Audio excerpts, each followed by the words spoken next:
Hello Ramesh, ಮಸ್ತಿ ಬಂದ್ರಾ? ಬೆಳಗ್ಗೆ ಬಂದ್ರಕ್ಕ. ನಾನು ಅವ್ರನ್ನ ನೋಡ್ಬೇಕು.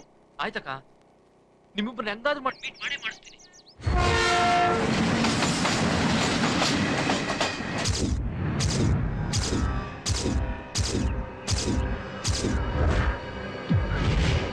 ಗುರು, ಅದೇ ಗುರು ಮೀನಾಕ್ಷಿ ಮನೆ.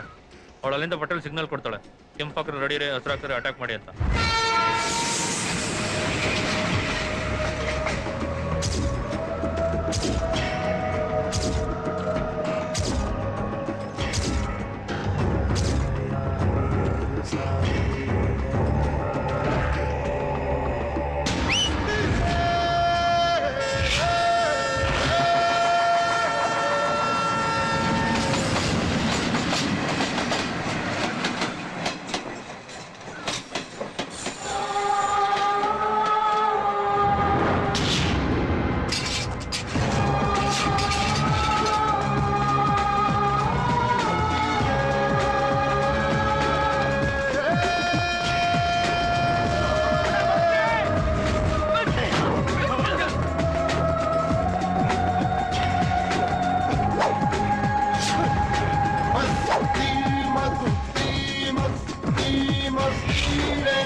ಬಂದ್ಲಿಗೆ ಮಸ್ತಿ, ರಮೇಶನ್ ಮೇಲೆ ಯಾಕೆ ರೇಗ್ತೀರಾ?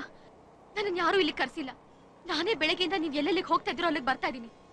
ಆದ್ರೆ ನೀವ್ ಕೊಲೆ ಮಾಡೋದು ನನ್ನಿಂದ ನೋಡಕ್ ಆಗ್ಲಿಲ್ಲ, ಅದಕ್ಕೆ ಕಿರ್ಚ್ಕೊಂಡೆ. ಗೊತ್ತಾಯ್ತಾ? ನಮ್ ತಂದೆ ನಡೆಯೋ ಯಾವ ಕೆಲಸ ನೀನ್ ನೋಡೋದಕ್ಕೆ ಭಯ ಪಟ್ಕೊಂತೀಯ, ಅಸಹ್ಯ ಪಟ್ಕೊಂತೀಯ. ಗೊತ್ತಿದ್ದು ನನ್ನಿಂದ ಯಾಕೆ ಬಿದ್ದಿದ್ಯಾ? ಇದುವರೆಗೂ ನಾನು ಇಟ್ಟಿದ್ದ ಮುಹೂರ್ತ, ಹಾಕಿದ ಸ್ಕೆಚ್ ಯಾವತ್ತೂ ಮಿಸ್ ಆಗಿರ್ಲಿಲ್ಲ. ನಿನ್ನಿಂದಾಗ ಪಟ್ಟಿ ಎಸ್ಕೇಪ್ ಆಗ್ಬಿಟ್ಟ. ಕೊನೆ ಸರ್ತಿ ಹೇಳ್ತಾ ಇದ್ದೀನಿ, ನನ್ ದಾರಿಗೆ ಯಾವತ್ತೂ ಅಡ್ಡ ಬರ್ಬೇಡ. ಹೋಗಿಲ್ಲಿಂದ. ಮಸ್ತಿ, ನಾನ್ ಯಾವಾಗ ನಿನ್ ದಾರಿಗೆ ಅಡ್ಡ ಬಂದೆ? ಒಂದೇ ಒಂದ್ಸಲನಾದ್ರೂ ಮಸ್ತಿ ರೌಡಿಸಂ ಬಿಟ್ಬಿಡು ಅಂದಿದ್ದೀನ? ಒಂದೇ ಒಂದ್ಸಲನಾದ್ರೂ ಮಚ್ ಮುಟ್ಬೇಡ ಅಂತ ತಡೆದಿದ್ದೀನ? ರೌಡಿಸಂ ಮಾಡೋದು ನಿನ್ ಕರ್ಮ, ಆದ್ರೆ ನಿನ್ನ ಲವ್ ಮಾಡೋದು ನನ್ ಧರ್ಮ. ನಾನು ಮಾಡ್ತಿರೋದ್ ಧರ್ಮ, ನೀನ್ ಮಾಡ್ತಿರೋದ್ ಕರ್ಮ. ಲವ್ ಅಂತೆ ಲವ್. ನನ್ನ ಮದುವೆ ಆದ್ರೆ ಏನ್ ಬೆಲೆ ಇರ್ತಿ ಸಮಾಜದಲ್ಲಿ? ನಿನ್ಗೆ ಒಂದ್ ನಿಮಿಷ ಆರಾಮ ಕಣ್ಮುಚ್ಕೊಂಡು ನಿದ್ದೆ ಮಾಡಕ್ಕಾಗಲ್ಲ. ಬೆಳಿಗ್ಗೆ ಎದ್ರೆ ರೌಡಿಗಳ ಅಟ್ಯಾಕು, ಪೊಲೀಸ್ ರೈಡು, ಕೋರ್ಟ್ ಕಚೇರಿ, ಜೈಲು ಅಂತ ಅಲ್ದಾಡ್ಬೇಕಾಗತ್ತೆ. ಪೊಲೀಸರ ಕೈ ಲುಚ್ಚ ಲಚ್ಚ ಮಾತುಗಳು ಕೇಳ್ಬೇಕಾಗತ್ತೆ. ನಾಳೆ ನನ್ ಮದುವೆ ಆಗ್ತೀಯಾ, ನಮಗ್ ಮಕ್ಳಾಗತ್ತೆ, ಸ್ಕೂಲಿಗೆ ಸೇರ್ಸಕ್ ಹೋಗ್ತೀಯಾ. ನಿಮ್ಮಪ್ಪ ಏನ್ ಮಾಡ್ತಾನೆ ಅಂತ ಕೇಳಿದ್ರೆ ರೌಡಿಸಂ ಮಾಡ್ತಾನೆ, ಕೊಲೆ ಮಾಡ್ತಾನೆ ಅಂತ ಹೇಳ್ತೀಯಾ. ಸ್ಕೂಲಲ್ಲಿ ಸೀಟ್ ಸಿಗಲ್ಲ ಮಕ್ಕಳಿಗೆ, ಅಕ್ಕಪಕ್ಕದ ಮನೆಯವರು ಅರ್ಶನ ಕುಂಕುಮ ಇಟ್ಕೊಳಕ್ಕೂ ಕರೆಯಲ್ಲ. ಭೂಮಿಕಾ, ನನ್ನ ಮಾತು ಕೇಳು. ನನ್ನಿಂದ ಅಲಿಯೋದ್ ಬಿಟ್ಬಿಟ್ಟು ಯಾವ್ದಾರ ಒಳ್ಳೆ ಹುಡುಗನ ಮದುವೆ ಆಗಿ 100 ವರ್ಷ ಸುಖವಾಗಿ ಸಂಸಾರ ಮಾಡೋಗು. ನನಗೆ ಇಷ್ಟ ಇಲ್ದೇ ಇರೋ ಜೊತೆ 100 ವರ್ಷ ಬದುಕೋಕ್ಕಿಂತ ನಾನ್ ಪ್ರೀತಿಸಿರೋ ಹುಡುಗನ ಜೊತೆ 3 ನಿಮಿಷ ಬದುಕಿದ್ರೆ ಸಾಕು, ನನ್ನ ಜೀವನ ಸಾರ್ಥಕ ಆಗುತ್ತೆ. ಆಸೆ ನಿಮಗೂ ಇದೆ ಇಲ್ಲ ಅಂತ ನನ್ ಮೇಲೆ ಆಣೆ ಮಾಡಿ ಹೇಳಿ ನಾನು ಹೊರಟೋಗ್ತೀನಿ. ಈ ಆಣೆ ಪ್ರಮಾಣ ಮಾಡಿದ್ರೆ ನಮ್ಗೆ ಆಗ್ ಬರಲ್ಲ. ನಮ್ಗೇನಿದ್ರು ಮೂರ್ತ ಹೇಳೋದು ಗೊತ್ತು, ಮಂಚ ಕೊಡೋದು ಗೊತ್ತು ಅಷ್ಟೇ. ಮಂತ್ರ ಹೇಳೋರ್ ಮನೆ ಹುಡುಗಿಗೂ ಮಚ್ಚಿಡಿದ್ರೆ ಹುಡುಗನಿಗೂ ಎಲ್ಲಿದಲ್ಲಿ ಸಂಬಂಧ? ಅದ್ರಲ್ಲೇನ್ ತಪ್ಪು? ನನಗೇನೋ ಚೆನ್ನಾಗಿರುತ್ತೆ ಅನ್ಸುತ್ತೆ. ನಿನ್ ತಲೆ ಚೆನ್ನಾಗಿರುತ್ತೆ, ಲೂಸ್ ತರ ಮಾತಾಡ್ತಾಳೆ. ನೋಡಮ್ಮ, ಈಗಿನ ಕಾಲದಲ್ಲಿ 100 ರೂಪಾಯಿ ಕೊಟ್ಟೋಳ ರೇಡಿಯೋ ಗ್ಯಾರಂಟಿ ಕೊಡ್ತಾರೆ, ಆದ್ರೆ ಈ ಮಚ್ಚಿಡಿದ್ರೋ ಬಾಡಿಗೆ ಯಾರು ಗ್ಯಾರಂಟಿ ಕೊಡಲ್ಲ. ಈ ಗ್ಯಾರಂಟಿ ಇಲ್ದ್ರೋ ಬಾಳ್ ಬೇಕಾ ನಿನ್ಗೆ? ಮುಂದೆ ಯೋಚನೆ ಮಾಡಿ ನೋಡು. ವಿಧವೆ ಪಟ್ಟ ಕಟ್ತಾರೆ ನಿನ್ಗೆ, ಬಿಳಿ ಸೀರೆ ಉಡ್ಸಿ ಮೂಲೆಯಲ್ಲಿ ಕೂರಿಸ್ತಾರೆ, ಕುಂಕುಮ ಹೂವ ಬಳೆ ಎಲ್ಲ ಪರ್ಮನೆಂಟ್ ಆಗಿ ಇಟ್ಕೊಂತಾರೆ. ಸಾಯೋವರೆಗೂ ಕಣ್ಣಿನ ಕೈ ತೊಳ್ಕೊಂಡ್ ಬದುಕಬೇಕಾಗತ್ತೆ. ಕರ್ಕೊಂಡೋಗಿರೋಣ ಹಂಗೆ ಅವ್ರ ಮನೆಯವ್ರಿಗೆ ಹೋಗಿದ್ ಹೇಳಿ ಎಲ್ಲ ಹೊರಗಡೆ ಬಿಡ್ಬೇಡಿ ಅಂತ. ಬಿಟ್ರೆ ಹಿಂಗೆ ಕಳೆದೋಗ್ಬಿಡ್ತಾಳು.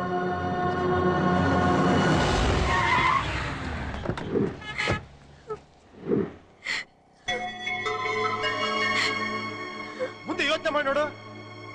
ವಿಧವೆ ಪಟ್ಟ ಕಟ್ತಾರೆ ನಿನಗೆ, ಬಿಳಿ ಸೀರೆ ಉಡ್ಸಿ ಮೂಲೆಯಲ್ಲಿ ಕೂರಿಸ್ತಾರೆ.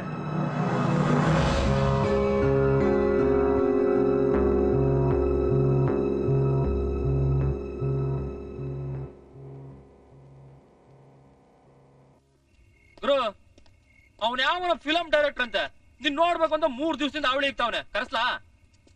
ಕರ್ಸು ಬಾಸ್. ಈಗಿನ ನಮ್ಮ ಕನ್ನಡ ಇಂಡಸ್ಟ್ರಿನ ಲಾಂಗು ಮಚ್ಗಳೇ ರೂಲ್ ಮಾಡ್ತಾ ಇದೆ ಬಾಸ್. ಯಾವುದೇ ಪ್ರೊಡ್ಯೂಸರ್ ಬಂದ್ರು ಹೀರೋ ಕೈಯಲ್ಲಿ ಮಚ್ಚಿಲ್ದೆ ಸಿನಿಮಾನೇ ಮಾಡಲ್ಲ ಅಂತ ಓಡೋಗ್ಬಿಡ್ತಾರೆ ಬಾಸ್. ಅದಕ್ಕೆ ಕೈಯಲ್ಲಿ ಮಚ್ಚಿಟ್ಕೊಂಡು ಯಾರನ್ನಾರು ಕಚ ಕಚ ಕಚ ಅಂತ ಕೊಚ್ಚೋ ಒಬ್ಬ ರೌಡಿ ಕತೆ ಸಿಗ್ಬೋದು ಅಂತ ಒಬ್ಬ ಲೈವ್ ಬ್ಯಾಂಡ್ ಡ್ಯಾನ್ಸ್ ಅನ್ನ ಸೆಟ್ ಮಾಡ್ಕೊಂಡು ಡೈಲಿ ನೈಟ್ ಅವಳ ಹತ್ರ ಹೋಗಿ ಹೋಗಿ ಹೋಗಿ ಹೋಗಿ ಆ ಹುಡುಗಿ ಕತೆ ಕೇಳೋದಿಕ್ಕೆ. ಹೌದು ಸರ್, ಅವಳಿಗೆ ಯಾವನೋ ಸೆಟಪ್ ಇದ್ದಾನಂತೆ ಸರ್, ಆಸಿಡ್ ರಾಜ ಅಂತ. ಅವ್ನು ನನ್ ಮೇಲೆ ಏನೋ ತಪ್ಪು ತಿಳ್ಕೊಂಡು ಅವಳಿಗೂ ನನ್ಗೂ ಲಿಂಕ್ ಇದೆ ಅಂತ ನನ್ ಮುಖಕ್ಕೆ ಆಸಿಡ್ ಆಗ್ತೀನಿ ಅಂತ ಭಯ ಬೀಳಿಸ್ತಾನೆ. ಬೇರೆ ಕೂರ್ ಬೆಳಿತೀನಿ ಅಂತ ಹೇಳೋ. ನೀವು ಅವನಿಗೆ ಫೋನ್ ಮಾಡಿ ಒಂದು ಅವಾಜ್ ಹಾಕಿ ಸರ್. ಸ್ಟ್ರಾಂಗ್ ಆಗಿ ಹಾಕಿ. ಯಾರೋ ಇದು ಆಸಿಡ್ ರಾಜ. ದಯವಿಟ್ಟು ಕ್ಷಮಿಸಿ, ನೀವು ಕರೆ ಮಾಡಿದ ಚಂದಾದಾರರು ವ್ಯಾಪ್ತಿ ಪ್ರದೇಶದ ಹೊರಗಿದ್ದಾರೆ. ನೀವು ದಯವಿಟ್ಟು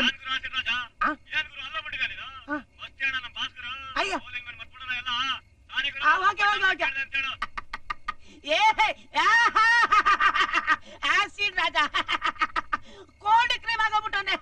ಗೂಬೆ ನನ್ನ ಮಗ. ಗ್ರೇಟ್ ಬಾಸ್, ಗ್ರೇಟ್ ಕಳ್ಳ ನೀನು. ಬಾಸ್, ಒಂದೇ ಒಂದು ಫೋಟೋ ಕೊಟ್ರೆ ವಿಸಿಟಿಂಗ್ ಕಾರ್ಡ್ ಮಾಡಿಸಿ ಇಡೀ ಇಂಡಸ್ಟ್ರಿನ ಗಡಗಡಗಡ ಅಂತ ಅಲ್ಲಾಡ್ಬಿಡ್ತೀನಿ. Please sir, thank you. ಏಯ್ ಅನ್ಕೊಂಡ ತೆಗಿಯೋ, ತೆಗಲೇ ತೆಗೆ, ಬೇಗ ತೆಗಿಯೋ. ಅಣ್ಣ ಅಣ್ಣ ಅಣ್ಣ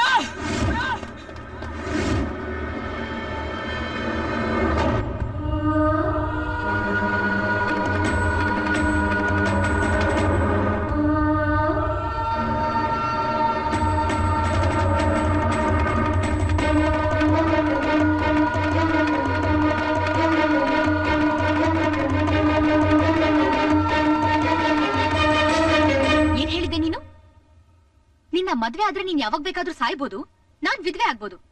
ಇದೇ ತಾನೇ ನಿನ್ ಭಯ. ಆದ್ರೆ ಒಂದ್ ಮಾತು ಹೇಳ್ತೀನಿ, ನೀನ್ ಸತ್ರೆ ಮಾತ್ರ ಅಲ್ಲ, ನೀನ್ ನನ್ನಿಂದ ದೂರ ಆದ್ರೂ ನಾನ್ ವಿಧವೆನೆ. ಯಾಕೆಂದ್ರೆ ನನ್ ಮನ್ಸು ನಿನ್ನ ಗಂಡ ಅಂತ ಒಪ್ಕೊಂಡ್ಬಿಟ್ಟಿದೆ. ಮಸ್ತಿ, ತುಂಬಾ ಯೋಚನೆ ಮಾಡೇ ನಿರ್ಧಾರಕ್ಕೆ ಬಂದಿದ್ದೀನಿ. ನಾನ್ ಕಷ್ಟದಲ್ಲಿದ್ದಾಗ ಹೆಲ್ಪ್ ಮಾಡಿದ್ದು ಜನ ಅಲ್ಲ, ನೀನು. ನನಗ್ ನೀನ್ ಮುಖ್ಯ. ಅಕ್ಕಪಕ್ಕದವ್ರು ಕೂಡ ಅಷ್ಟ ಕುಂಕುಮ ಬೇಕಾಗಿಲ್ಲ ನನ್ಗೆ. ನನ್ ಹಣೆ ಮೇಲೆ ನೀನೊಬ್ಬ ನಗ್ನಗ್ತಾ ಇದ್ರೆ ನಂಗಷ್ಟೇ ಸಾಕು. ಕೋರ್ಟು ಕಚೇರಿ ಸ್ಟೇಷನ್ ಅಂತ ಅಲಿಯೋದ್ ನನ್ ಹಣೆಲ್ ಬರ್ದಿದ್ರೆ ಏನ್ ಮಾಡಕ್ಕಾಗತ್ತೆ? ಈಗ್ಲಿಂದಾನೇ ಪ್ರಿಪೇರ್ ಆಗ್ತೀನಿ. ನನ್ ಗಂಡ ರೌಡಿ ಅಂತ ನನ್ ಮಗುಗ್ ಸೀಟ್ ಕೊಡಲ್ಲ ಅಂದ್ರೆ ನಾನ್ ಸುಮ್ನಿರಲ್ಲ. ಆದ್ರೆ ಒಂದ್ ಮಾತ್ ಸತ್ಯ, ಈ ಜಗತ್ತಲ್ಲಿ ನಿನ್ ಲೈಫ್ ಮಾತ್ರ ಅಲ್ಲ, ಯಾರ್ ಲೈಫ್ಗೂ ಗ್ಯಾರಂಟಿ ಇಲ್ಲ. ನಾನ್ ಯಾರನ್ನೋ ಮದ್ವೆ ಆದೇನ್ ತಿಟ್ಕೋ, ಅಕಸ್ಮಾತ್ ಅವ್ನ್ಗೆ ಆಕ್ಸಿಡೆಂಟ್ ಆಗಿ ಸತ್ತೋದ್ರೆ ಆಗೇನ್ ಮಾಡ್ಲಿ? ಯಾವತ್ತೋ ಬರೋ ಸಾವ್ಗ್ ಹೆದರ್ಕೊಂಡು ಇವತ್ತಿನ ಸಂತೋಷ ಕಳ್ಕೊಳಕ್ ನಾನ್ ಇಷ್ಟಪಡ. ಇದನ್ನ ಸಂತೋಷ ಅನ್ಕೊಂಡಿದ್ಯಾ ನೀನು? ಇದು ಸಂತೋಷ ಅಲ್ಲ, ಬರೀ ಟೆನ್ಷನ್ ಇರೋದಿಲ್ಲಿ. ಅದ್ರಲ್ಲೂ ಒಂದ್ ಥ್ರಿಲ್ ಇರುತ್ತಲ್ವಾ? ನಿನ್ ತಲೆ ರೇಗ್ಬೇಡಿ. ನಿಮ್ ಒಳಗಿರೋ ಪ್ರೀತಿನ ಕೋಪದಲ್ಲಿ ಮರೆ ಮಾಡ್ತಿದ್ದೀರಾ ಅಂತ ನನಗ್ ಚೆನ್ನಾಗ್ ಗೊತ್ತು. ಆದ್ರೆ ನನಗ್ ಪ್ರೀತಿನ ಕಂಟ್ರೋಲ್ ಮಾಡ್ಕೊಳಕ್ ಬರಲ್ಲ. ಕಂಟ್ರೋಲ್ ಮಾಡ್ಕೊಬೇಕು. ಆಗ್ತಾ ಇಲ್ಲ. ನನ್ ಮನಸ್ ಎಲ್ಲೇ ಹೋದ್ರು ಕಡೆಗ್ ನಿಮ್ ಹತ್ರಕ್ಕೆ ಬಂದ್ ನಿಲ್ತಾ ಇದೆ. ನೀವ್ ನನ್ ಇಡೀ ಬದುಕನ್ನೇ ಆವರ್ಸ್ಕೊಂಡ್ಬಿಟ್ಟಿದೀರ. ಆದ್ರೆ ನಿಮ್ಮನ್ನೇ ಮದ್ವೆ ಆಗ್ತೀನಿ, ಇಲ್ಲ ಹೀಗೆ ವಿಧವೆ ಆಗೇ ಇದ್ಬಿಡ್ತೀನಿ.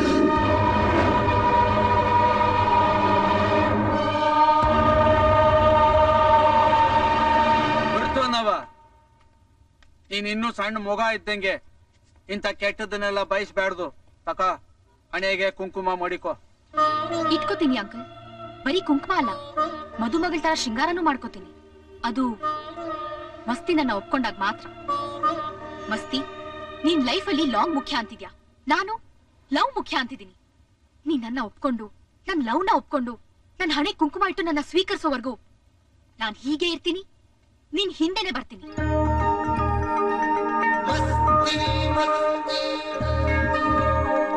ಬ್ರಾಹ್ಮಣರ ಕುಟುಂಬದಲ್ಲಿ ಹುಟ್ಟಿ ಯೌವನ ಇರೋವಾಗ್ಲೇ ವಿಧವೆ ವೇಷ ಹಾಕೊಂಡು ಬೀದಿ ತಿರುಗ್ತಿಯಲ್ಲೇ ಜನಗಳ ಕೆಟ್ಕಂಡಿನ ಬೀಳಲ್ವೇನೆ?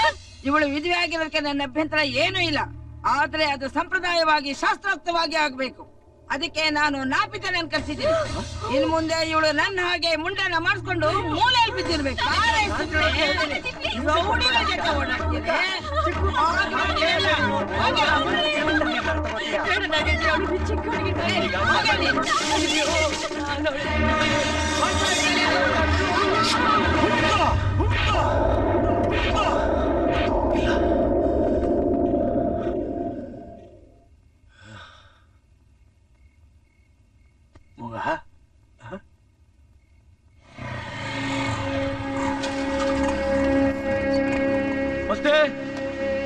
ಕುಣಿಗಲ್ಗೆ ಹೋಗ್ತಾವ್ರೆ.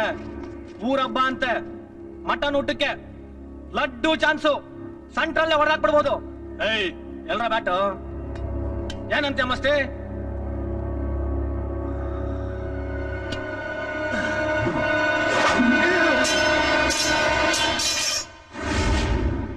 ಇನ್ನ ನಿಮ್ಮ ಅಜ್ಜನ್ ಮುಟ್ಟಲ್ಲ, ಯಾವತ್ತೂ ಮುಟ್ಟಲ್ಲ. ಯಾಕೋ ಮಸ್ತಿ, ಏನಾಯ್ತಾ ನಿನ್ಗೆ? ಇಲ್ಲ ಗಡ್ಡೆ, ಇಷ್ಟ ದಿನ ಹೇಗೋ ನನ್ನ ಪ್ರೀತಿನ ಅದು ಬಿಟ್ಕೊಂಡಿದ್ದೆ. ಇನ್ ನನ್ನ ಕೈಲಿ ಮುಚ್ಚಿಟ್ಕೊಳಕ್ ಆಗಲ್ಲ. ಪಾಪ ಭೂಮಿಕಾ, ಅವಳು ವಿಧಿ ಹತ್ರ ಓಡಾಡೋದ್ ನನ್ನ ಕೈಲಿ ನೋಡಕ್ಕಾಗಲ್ಲ. ಹೌದು, ಪ್ರೀತಿ ದ್ವೇಷನ, ಅಸೂಯನ, ಕ್ರೌರ್ಯನ ಎಲ್ಲ ಗೆದ್ದು ಬಿಡ್ತು. ಇನ್ನೊಂದು ಇರುವೆ ಸಾಯಿಸಕ್ಕೂ ನನ್ನ ಕೈಲಿ ಆಗಲ್ಲ. ನನಗಿನ್ ಯಾವ್ದು ಬೇಡ, ನನಗೆ ಭೂಮಿಕಾ ಬೇಕು, ಅವಳು ಪ್ರೀತಿ ಬೇಕು. ಕರೆಕ್ಟ್ ಆಗಿ ಹೇಳಿದೆ ಗುರು, ಈ ಮಾತು ನೀನ್ ಯಾವತ್ತೂ ಹೇಳ್ಬೇಕಾಗಿತ್ತು. ಪಟ್ರಿ ಮೂಟೆ ವಿಷಯನ ನಮಗ್ ಬಿಡು, ಟೈಮ್ ನೋಡಿ ನಾವು ಟಿಕೆಟ್ ಕೊಡ್ತೀವಿ. ನಾವು ಹುಡ್ತಾನೆ ಬ್ಲೇಡ್ ಇಟ್ಕೊಂಡು ಹುಡ್ತವ್ರು, ಅದು ನೀನು ಈ ಫೀಲ್ಡ್ ಅರ್ಧದಲ್ಲಿ ಬಂದೆ, ಅರ್ಧದಲ್ಲೇ ಹೊಟ್ಟೋಗ್ಬಿಡು.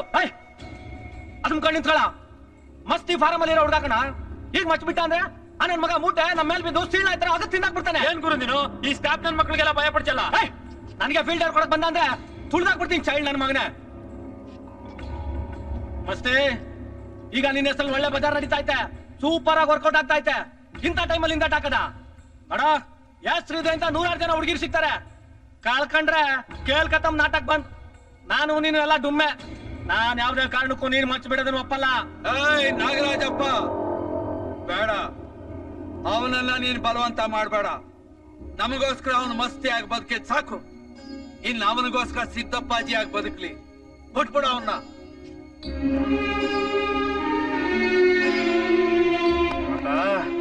ನಿನ್ನ ಕೈಗೆ ಮಚ್ ಕೊಡ್ತಾ ಇದ್ದ ಪಾಪಿ ನಾನ್ ಹೇಳ್ತಾವ್ನಿ. ನೀ ತಕ್ಕಂದಿರೋ ತೀರ್ಮಾನ ಸರಿಯಾಗದೆ. ಹುಡುಗಿ ಆ ಹೆಣ್ಮಗ ಸಾನೆ ಒಳ್ಳೆವಳು. ಅವನವ್ವ ಬದುಕಿದ್ರೆ ಅವನ ಕೈಗೆ ಮಚ್ ಕೊಡ್ತಿದ್ಲ ಅಂತ ಒಂದೇ ಒಂದ್ ಪ್ರಶ್ನೆ ಕೇಳ್ಬಿಟ್ಲು ಅಂತ ಉತ್ತರ ಕೊಡಕ್ಕೆ ತಡಬಡಾಯ್ಬಿಟ್ಟೆ ಮಗ, ತಡಬಡಾಯ್ಬಿಟ್ಟೆ. ನೀನ್ ಬಾಳ್ನ ಅವಳೇ ಹೆಸರು ಮಾಡುದು. ನೀನ್ ಹೋಗು ಹೋಗು ನೀನು. ವಾ, ಹಂಗಾದ್ರೆ ನಾವೆಲ್ಲ ಏನು ಅಲ್ಲ, ನಿಮ್ಗೆಲ್ಲ ಆ ಹುಡುಗಿನೇ ಹೆಚ್ಚಾಗೋದ್ಲಾ?